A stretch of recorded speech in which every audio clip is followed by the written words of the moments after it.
Morning everyone, জয় শ্রীকৃষ্ণ, রাধে রাধে। আজ আমি আবারও চলে এসেছি টিফিনের রেসিপি নিয়ে। এটা হলো ছোলাটাকে আমি ভিজিয়ে রেখেছি।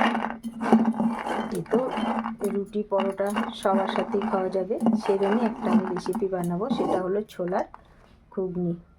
দেখুন, ছোলাটা আমি প্রেসারে প্রথমে দিয়ে দিচ্ছি। প্রেসারে দেওয়ার পরে এটাকে আমি সেদ্ধ করে নেব। সব ছোলাগুলো আমি এর মধ্যে দিয়ে দিচ্ছি। এবার আমি দুটো বড় বড় আলু এর মধ্যে এই যে একটু করে চিড়ে নিয়েছি, দিয়ে এর মধ্যে দিয়ে দেবো।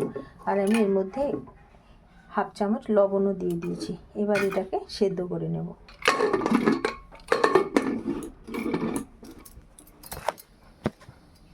গ্যাসের ফ্লেম জ্বালিয়ে দিয়েছি। এবার আমি প্রেসারটা এর মধ্যে বসিয়ে দিলাম। এটা 2-3টে সিটি পড়ে যাক, তারপর আমি আসছি। আমার ছোলা সেদ্ধ হয়ে গেছে, আমি নামিয়ে নিয়েছি।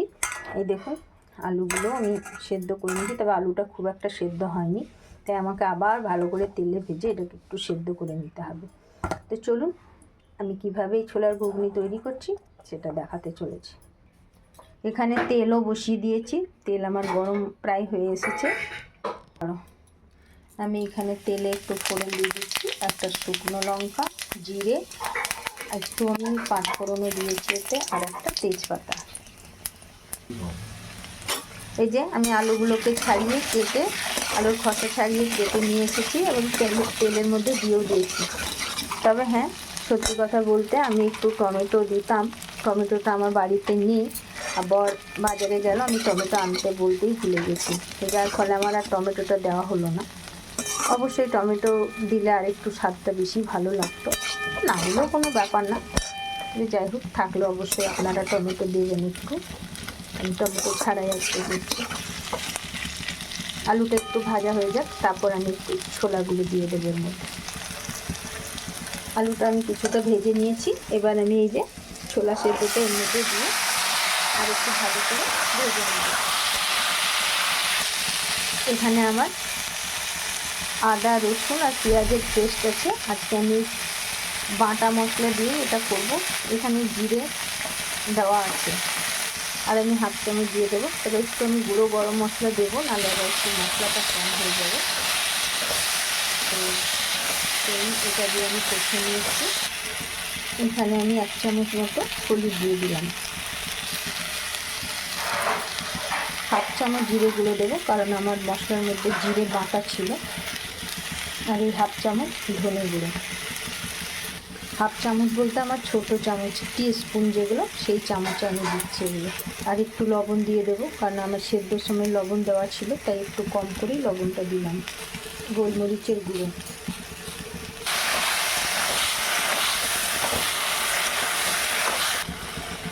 সব মশলা দিয়ে আমি ভালো করে কষিয়ে নিচ্ছি।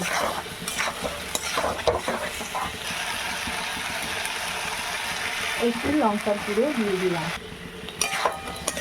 আমার এটা ছোলাটা কষানো হয়ে গেছে। এবার আমি এর মধ্যে জল দিয়ে একটু ফুটিয়ে নেব। আমি জল দিয়ে দিলাম।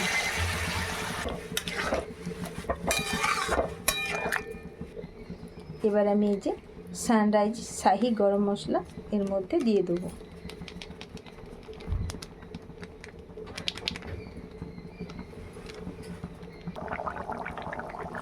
চিনি আমি হাফ চামচের মধ্যে দিয়ে দিচ্ছি ব্যালেন্সের জন্য, প্লাস একটু মিষ্টি মিষ্টি স্বাদ খেতে ভালো লাগে, তাই চিনি দিয়ে দিলাম।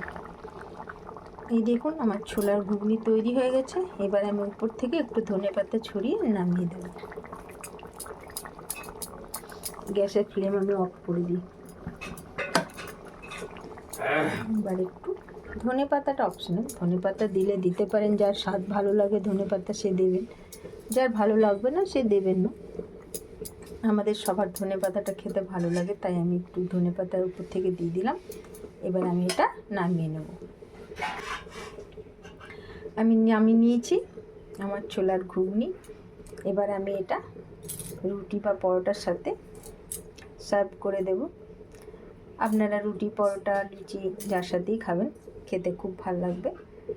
তো অবশ্যই আপনাদের যদি আমার এই রেসিপি ভালো লেগে থাকে, লাইক, কমেন্ট, শেয়ার করতে ভুলবেন না। আর আপনারাও বাড়িতে একবার ট্রাই করে দেখবেন। ধন্যবাদ। আর আমার চ্যানেলটাকে দয়া করে একটু সাবস্ক্রাইব করে দেবেন। টাটা।